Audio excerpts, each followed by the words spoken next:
History with Uday sir के YouTube channel में आप सभी बीएचएस डोरंडा के छात्रों के साथ साथ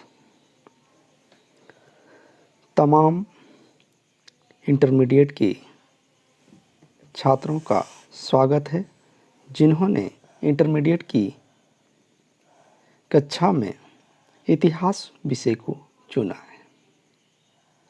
प्यारे छात्रों, जैसा कि आप जानते हैं कि इतिहास का जो प्रथम अध्याय है उस अध्याय का नाम है ईंटें मन की तथा अस्थियाँ, और उसी का एक महत्वपूर्ण टॉपिक है हड़प्पा सभ्यता का नगर योजना।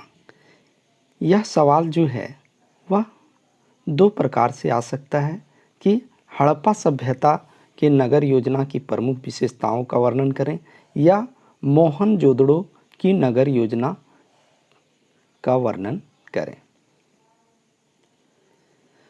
पहले हम लोग समझ लेते हैं कि हड़प्पा सभ्यता क्या थी। प्यारे स्टूडेंट्स, 1921 ईस्वी के पहले तक भारतीय लोगों को यह मालूम नहीं था कि वैदिक काल के पहले भी भारत में इस तरह की सभ्यता हड़प्पा या मोहनजोदड़ो वाले क्षेत्र में विकसित थी। 1921 ईस्वी में हड़प्पा क्षेत्र की खुदाई होने के बाद पता चला कि इस क्षेत्र में एक नगरीय सभ्यता थी। हड़प्पा से तात्पर्य है कि जब खुदाई हुई तो हड़प्पा क्षेत्र में ही पहली बार खुदाई हुई, इसलिए इस सभ्यता का नाम हड़प्पा सभ्यता कहा जाता है। और हड़प्पा सभ्यता को सिंधु घाटी सभ्यता के नाम से भी जाना जाता है, क्योंकि हड़प्पा सभ्यता के जो अधिकतर जो नगर थे वे सिंधु नदी के किनारे थे। जैसा कि हम लोग जानते हैं कि हड़प्पा अद्पी रावी नदी के किनारे थी, लेकिन हड़प्पा सभ्यता के जो अधिकतर नगर थे वह सिंधु घाटी के किनारे थे, जैसे मोहनजोदड़ो, चान्होदड़ो और कोटदीजी। ये तीनों नगर जो थे वह मोहनजोदड़ो के किनारे थे। इसलिए सवाल कुछ भी आए बच्चों, हड़प्पा सभ्यता का नगर योजना या मोहनजोदड़ो की नगर योजना, हम लोग को एक ही तरह से सवाल को आंसर को लिखना है। यह सवाल प्रायः 8 मार्क्स का आएगा, इसलिए बहुत ही इम्पोर्टेंट है, इसलिए आप लोग ध्यान देंगे। चलिए हम लोग समझते चलते हैं।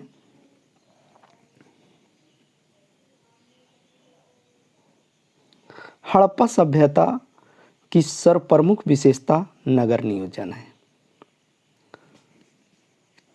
तो हड़प्पा सभ्यता या मोहनजोदड़ो की जो सर्वप्रमुख विशेषता है वह उसका क्या है?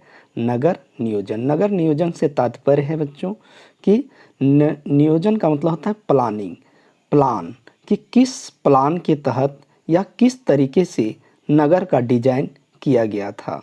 और हड़प्पा और मोहनजोदड़ो जो प्रमुख शहर थे उसके जो नगर थे उसका जो नगर विन्यास था, जो प्लानिंग था, वह बहुत ही अच्छे तरीके से उसको प्लान किया गया था। हड़प्पा और मोहनजोदड़ो की खुदाई में पूर्व तथा पश्चिम में 2 टीले मिलते हैं। हड़प्पा और मोहनजोदड़ो की जब खुदाई हुई तो इसके पूर्वी तथा पश्चिमी भाग में 2 टीले मतलब ऊंचे और नीचे जगह मिले। पूर्वी टीले पर नगर, जो पूर्वी टीले थे मतलब हड़प्पा सभ्यता का जो पूर्वी भाग था, जो ऊंचे भाग पर था, वह नगर उसमें स्थित थे। और तथा जो पश्चिमी भाग था, पश्चिमी टीला था, उसमें दुर्ग स्थित थे। दुर्ग से समझ सकते हैं प्यारे बच्चों, दुर्ग मतलब होता है किला। तो जिस प्रकार से दिल्ली का लाल किला और आगरा का किला है, उस तरीके से तो नहीं था, लेकिन उस भाग को दुर्ग कहा जाता था। दुर्ग में संभवतः शासक वर्ग के लोग रहते थे। मतलब अंदाज़ा लगाया जाता है, अनुमान लगाया जाता है कि दुर्ग में प्रायः कौन लोग रहते थे, तो शासक रहते थे। प्रत्येक नगर में दुर्ग के बाहर निचले स्तर पर ईंटों के मकानों वाला नगर बसा होता था। दुर्ग के बाहर जो निचले शहर होते थे, उसमें जो मकान होते थे वह किससे बना होता था, तो ईंटों से, जहाँ सामान्य लोग रहते थे। ठीक है। नगरों को दुर्ग ऊंची और चौड़ी सुरक्षा दीवारों से घिरे होते थे।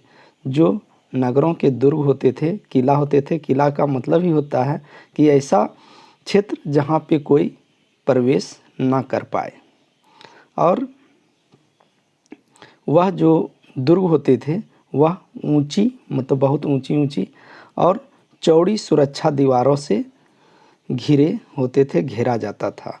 सुरक्षा दीवारों में बुर्ज तथा मुख्य दिशाओं में द्वार बने होते थे। बुर्ज से बच्चों समझ सकते हो कि मान लो कि दीवार है और दीवार के ऊपर में जिस प्रकार से आप लोग देखते होंगे कि थाना जो होता है, पुलिस स्टेशन, वहाँ पे देखना कि थाने के ऊपर में एक छोटा सा बालकनी बना होता है और वहाँ पे एक पहरेदार हमेशा देखते रहता है कि किसी भी प्रकार का कोई सुरक्षा खामी ना हो। उसी प्रकार से सुरक्षा दीवारों में बुर्ज बने होते थे। एक सुरक्षा गृह बना होता था जो हमेशा देखते रहता था कि कहीं से कोई भी आक्रमणकारी या किसी प्रकार का कोई भी घटना ना हो। इसलिए वैसे क्षेत्र को, वैसे जगह को बुर्ज कहा जाता था। तथा मुख्य दिशाओं में द्वार बने होते थे और जो दुर्ग होते थे उसके जो जिस जिस दिशाओं में आने जाने की आवश्यकता होती थी उसमें क्या था, तो द्वार या गेट बने होते थे। द्वार को गोपुरम या सुरक्षा दीवार को प्राचीर कहा जाता था। मतलब जो द्वार होते थे, गेट होते थे, उसको गोपुरम कहा जाता था। प्यारे बच्चों, आगे चलकर आप लोग जानेंगे कि दक्षिण भारत की जो मंदिरों के गेट होते हैं, द्वार होते हैं, उसे गोपुरम के नाम से भी जाना जाता है। और इसमें भी जो द्वार होते थे वह गोपुरम के नाम से जाना जाता है। तथा सुरक्षा दीवार को प्राचीर कहा जाता था। ऐसी भी अभी हम लोग जानते हैं कि दीवार को पर्ची कहते हैं, वही शब्द जो है उसी का अपभ्रंश है, इसलिए सुरक्षा दीवार को प्राचीर कहा जाता है। अभी हम लोग दिल्ली का लाल किला भी देखते हैं, जब प्रधानमंत्री वहाँ से स्वतंत्रता दिवस के रूप में देश का संबोधन करते हैं तो वहाँ से वह बात आती है कि दिल्ली के लाल किला के प्राचीर से प्रधानमंत्री संबोधन कर रहे हैं। अर्थात दीवार जो है वह प्राचीर कहा जाता है। इन सभी का निर्माण एक सुनिश्चित योजना के तहत किया गया था, चाहे वह नगर हो, दुर्ग हो, बुर्ज हो, गोपुरम हो, सुरक्षा दीवार हो। इन सारी चीज़ों का जो डिजाइन किया गया था वह एक वेल प्लान्ड के तहत, सुनिश्चित योजना के तहत किया गया था। आइए हम लोग देखते हैं कि उन योजनाओं को या इनकी नगर योजना की क्या क्या विशेषताएं थी। सड़क इसमें प्रसिद्ध प्रमुख जो विशेषताओं में जो है वह सड़क व्यवस्था था कि सड़कों का डिजाइन या सड़कों की जो रूपरेखा थी वह कैसी थी, उसको हम लोग देखते हैं। मोहनजोदड़ो की एक प्रमुख विशेषता उसकी समतल और चौड़ी सड़कें थी। यहाँ बात आती है, या भी हम लोग देखते हैं कि जो हम लोग के यहाँ की जो सड़कें होती हैं वो देखिएगा कि या तो क्या है कि टेढ़ी मेढ़ी, ऊबड़ खाबड़, ऊंची नीची, लेकिन मोहनजोदड़ो की जो प्रमुख विशेषता थी सड़कों की वह उसकी समतलीकरण थी, मतलब प्लेन थी और चौड़ी थी। यहाँ की सड़कें 9.15 मीटर चौड़ी होती थी। 9 मतलब 9 तिया 27, 27 अर्थात लगभग 30 फीट चौड़ी सड़कें होती थी, जिसमें मुख्य सड़क या राजपथ कहा गया है। जो मोहनजोदड़ो या हड़प्पा सभ्यता की जो मुख्य सड़कें थी उसे राजपथ कहा गया है। जैसा कि हम लोग दिल्ली में भी जानते हैं कि दिल्ली के जो लाल किला और गेटवे इंडिया गेट के सामने का जो रोड है वह क्या कहा जाता है, राजपथ कहा जाता है। उसी प्रकार से हड़प्पा सभ्यता या मोहनजोदड़ो की जो मुख्य सड़क थी जो 9.15 मीटर चौड़ी थी उसे राजपथ कहा गया है। अन्य सड़कों की चौड़ाई 2.75 मीटर से 3.66 मीटर तक होती थी।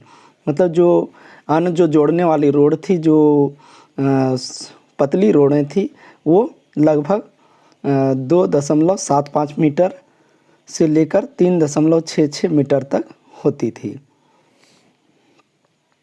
जाल पद्धति के आधार पर नगर नियोजन होने के कारण सड़कें एक दूसरे को समकोण पर काटती थी। मतलब क्या था कि सड़क का ऐसा डिजाइन था कि वे जाल के समान, नेट के समान थे और वह एक दूसरे को समकोण अर्थात 90 डिग्री के कोण पर काटती थी।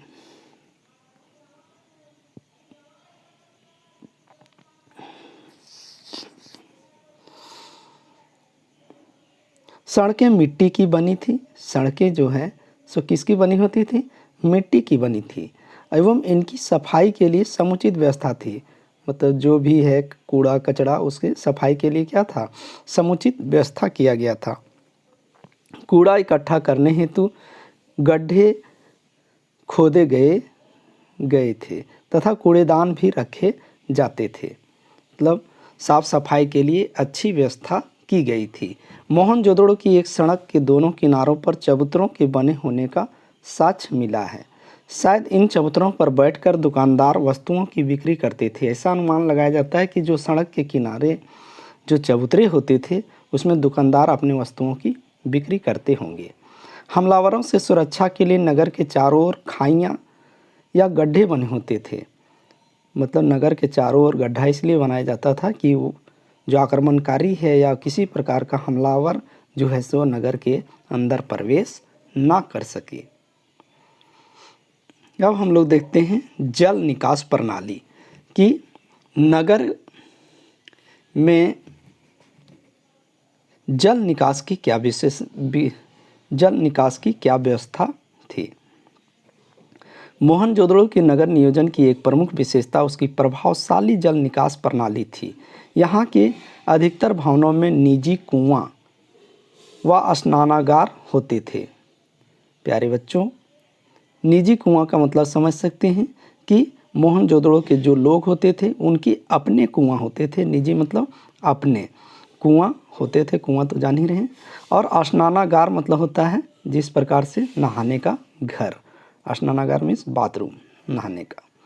इसलिए प्रत्येक जो घर होते थे मोहनजोदड़ो या फिर हड़प्पा के लोगों का, उसमें अपना पर्सनल वेल और बाथरूम होते थे। भवन के कमरों, रसोई, स्नानगार, शौचालय आदि सभी पर पानी भवन की छोटी छोटी नालियों से निकलकर गली की नली में आता था।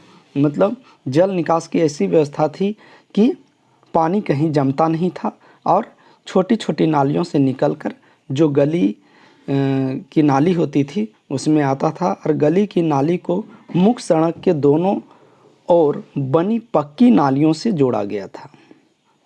और नालियों की सफाई एवं कूड़ा करकट को निकालने के लिए बीच बीच में नरमोखे बनाए गए थे। नरमोखे का मतलब होता है बड़े बड़े छेद। जैसे कि आप लोग देखते होंगे कि जब मुख्य शहर में अभी जाते होंगे, खास करके पटना, रांची, तो बीच बीच में गोल गोल गड्ढे बने होते हैं और उसी में क्या है कि ढक्कन लगा होता है, उसी को नरमोखे कहा जाता है। जैसे मान लीजिए कि जब कूड़ा करकट फंस गया तो क्या है कि उन नरमोखों के माध्यम से कूड़े करकट को निकाल लिया जाता है।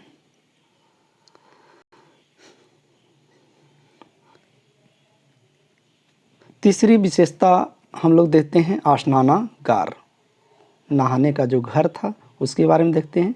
मोहनजोदड़ो का एक प्रमुख सार्वजनिक स्थल यहाँ का विशाल दुर्ग में स्थित विशाल स्नानागार है, जो हड़प्पा सभ्यता का सबसे बड़ा जो सार्वजनिक स्थल है, लोगों के जमा होने का जगह जो था वह क्या था, विशाल स्नानागार। यह ऑब्जेक्टिव में भी प्रश्न आता है कि मोहनजोदड़ो का सबसे सार्वजनिक स्थल या सबसे विशाल सार्वजनिक स्थल क्या था, तो वह था स्नानागार। और वह कहाँ था, तो मोहनजोदड़ो में। स्नानागार में उतरने के लिए उत्तर एवं दक्षिण दिशा की ओर सीढ़ियाँ बनी हुई हैं। मतलब जो मोहनजोदड़ो में जो विशाल स्नानागार पाया गया है उसमें उत्तर और दक्षिण की दिशा में क्या बनी हुई हैं, तो सीढ़ियाँ बनी हुई हैं, ताकि स्नानागार में उतरकर लोग नहा सकें। स्नानागार का फर्श पक्की ईंटों से बना है। जो फर्श था उसका, जो स्नानागार का जो मेन फर्श था वह किसका बना है, तो पक्की ईंटों से। इस विशाल स्नानागार का उपयोग अनुष्ठानिक स्नान के लिए उपयोग में लाया जाता था।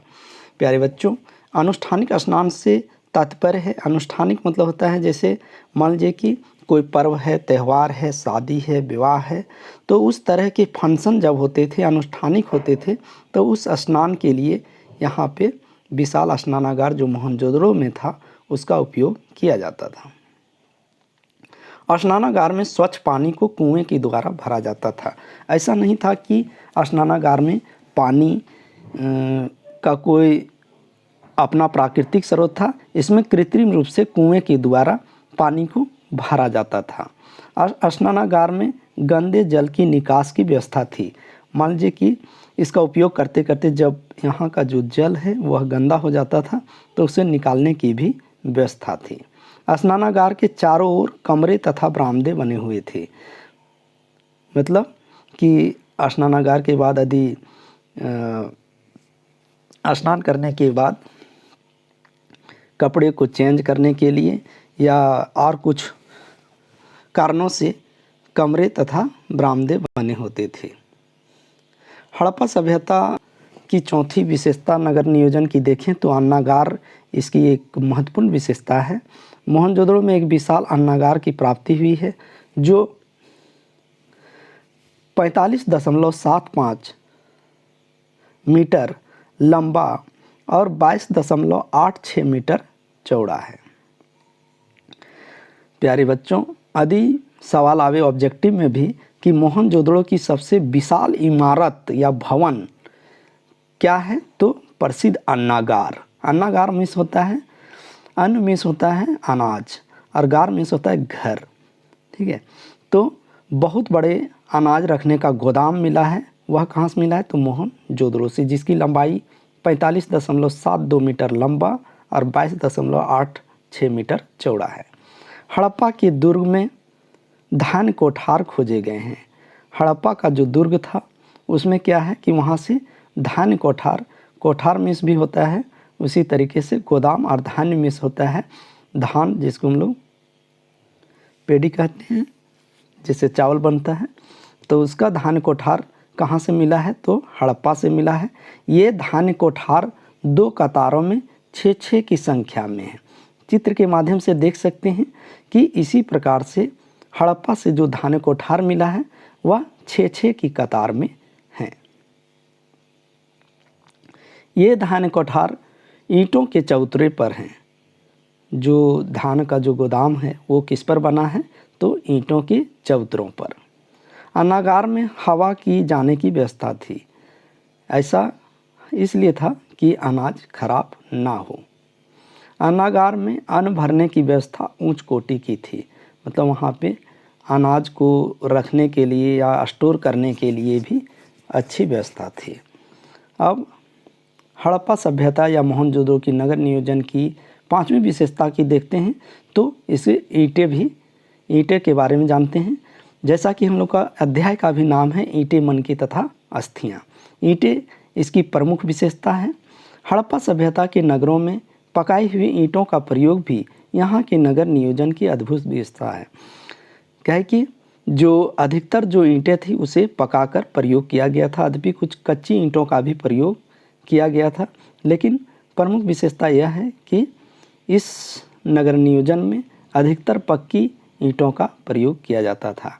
ईंटों का आकार चतुर्भुजाकार होता था। चतुर्भुजाकार आप लोग समझ रहे हैं, लंबाई और चौड़ाई, ऊंचाई भी साथ में। मोहनजोदड़ो से जो प्राप्त सबसे बड़ी ईंट का आकार जो है वह 51.43 गुने 26.27 गुने 6.35 सेंटीमीटर है। सामान्यतः 27.94 गुने 13.97 गुने 6.35 सेंटीमीटर की ईंटें प्रयोग में लाई गई हैं। एग्ज़ाम में आप लोग इस डाटा को नहीं भी लिखेंगे तो चलेगा, आप लोग केवल लिख सकते हैं उसके अनुपात को जो यहाँ पे दिया हुआ है। हड़प्पा सभ्यता की ईंटों का आकार का अनुपात 1:2:4 था। हड़प्पा सभ्यता के जो ईंटों का आकार था, आकार का अनुपात जो था वह 1:2:4 था। मतलब कि यदि मोटाई 1 है तो चौड़ाई 2 सेंटीमीटर होती और लंबाई 4 सेंटीमीटर होती। थैंक यू बच्चों।